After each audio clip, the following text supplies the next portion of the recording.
일단 먼저 저는 지난번에 전세 사기 청문회 이후에 국토부가 조금은 변화했다는 느낌을 받습니다.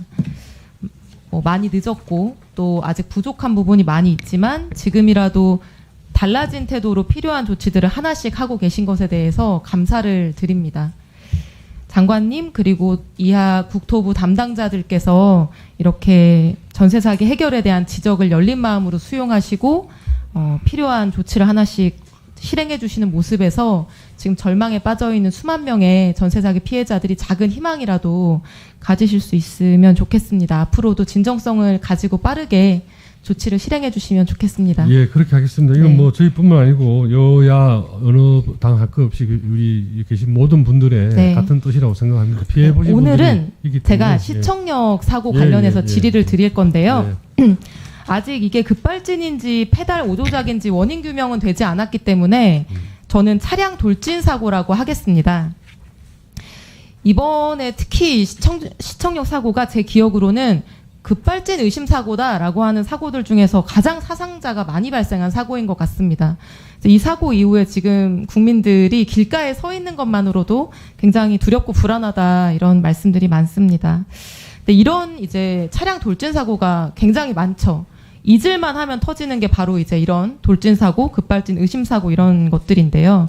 이런 사고 발생할 때마다 운전자는 급발진이다 주장하고 제조사는 페달 오조작이다 이렇게 주장하고 운전자가 노인이면 노령 운전이라 그렇다 이제 이런 논쟁들이 계속 반복되고 있습니다.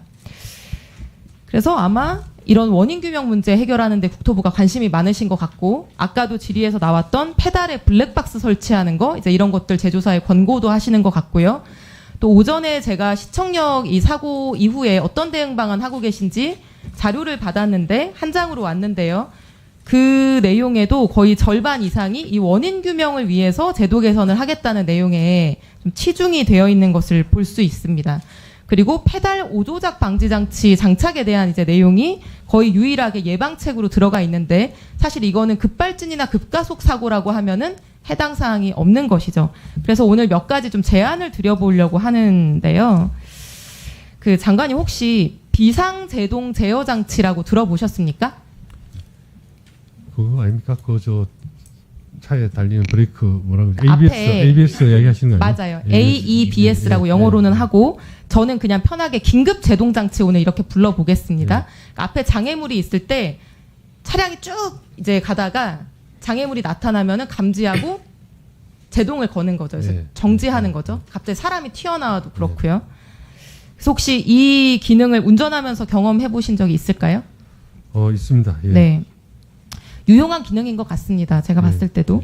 지난 2022년에 이제 강릉에서 할머니가 운전하고 손자가 이제 같이 피해를 받은 그 사건에서도 그랬고, 그 대형 버스 졸음운전 사고로 엄청난 대형 사고가 일어났던 평창 사건 때도 그렇고, 이 긴급 제동 장치만 달려 있었어도 사고가 대형화되는 걸 막을 수 있었을 것이다. 돌아가시는 걸 막을 수 있었을 것이다. 이제 이런 진단과 지적이 많이 있었습니다. 그래서 이 긴급 제동 장치가 국내에 의무화됐거든요. 알고 계십니까? 네.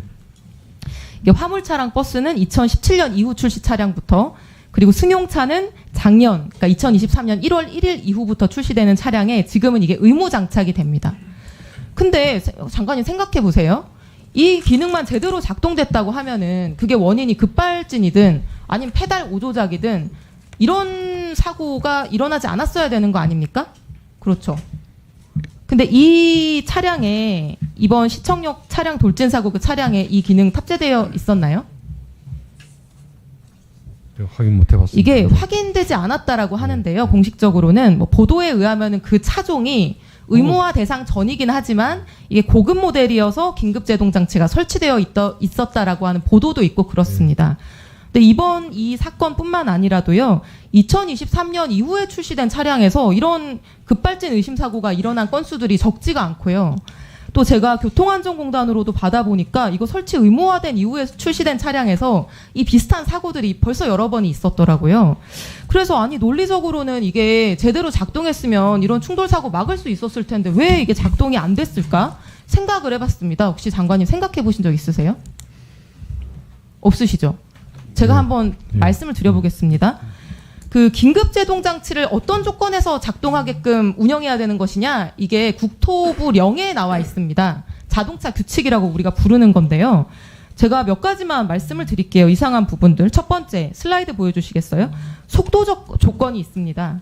자동차 규칙상 이 긴급제동 장치가 작동을 하려면은 이 차가 10km에서 60km 사이에서 운행하고 있었어야 됩니다. 그런데 서울시청역 사고 차량은 지금 보도에 따르면 시속 100km가 훨씬 넘었다라고 얘기하고 있죠. 정말 그 영상을 봤는데 빠르게 갑니다. 100km 이상 막 급가속해서 달리고 있는 질주하는 차량에 대해서는 이 기능이 작동하지 않습니다. 근데 이게 뭐 이유가 있는 것인가? 다음 슬라이드 보여주시면은, 근데 미국에서는 최근에 미국 정부가 이거 의무화하겠다고 확정 발표를 했는데, 물론 이제 이 확정 발표가 중요한 건 아닙니다. 왜냐하면 미국은 이미 신차의 90%가 이거 달려서 출시가 되고 있거든요.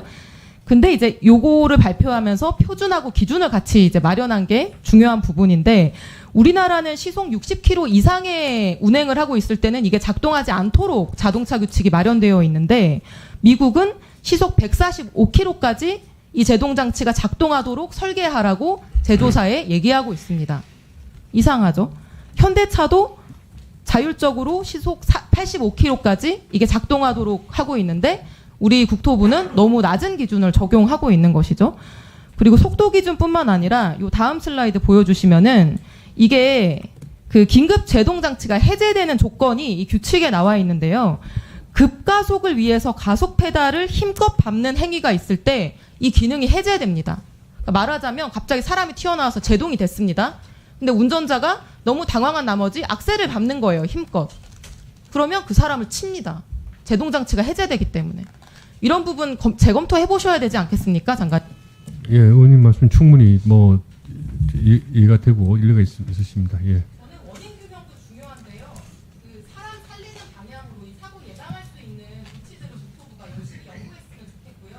이번 기회에 이 긴급 제동 장치의 그 적용 기준, 작동 기준에 대해서 국토부 장관님께서 제대로 검토를 해보시고 국토위에도 자세하게 좀 면밀하게 보고해 주셨으면 좋겠습니다. 예. 그 의원님 그 꼼꼼하고 아주 구체적인 지적 감사드립니다. 예, 너무 고맙고요. 말씀하신 대로